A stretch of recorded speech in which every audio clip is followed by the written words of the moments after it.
Kilang minyak Yaman masih diselimuti kobaran api setelah 24 jam lebih dibombardir Israel pada Sabtu 20 Juli 2024. Kilang minyak di pelabuhan Hodeida itu juga tampak hancur lebur akibat serangan dari Israel.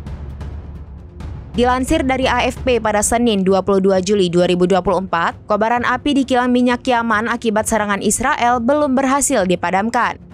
Meski telah terjadi lebih dari 24 jam, kobaran api masih terlihat membumbung tinggi.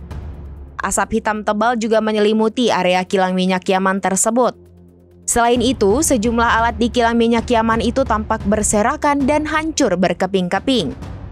Diketahui sebelumnya, kebakaran tersebut bermula dari serangan pesawat tak berawak Israel pada Sabtu 20 Juli 2024.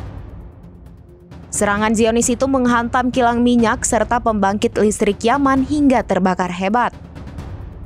Selain itu, 6 orang tewas dan lebih dari 80 lainnya mengalami luka-luka.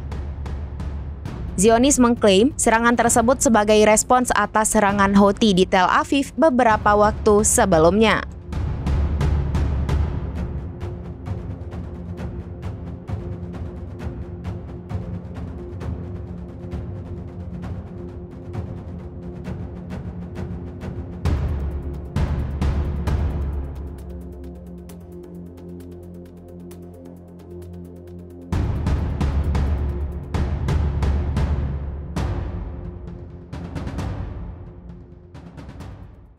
Download Tribun X sekarang, menghadirkan lokal menjadi Indonesia.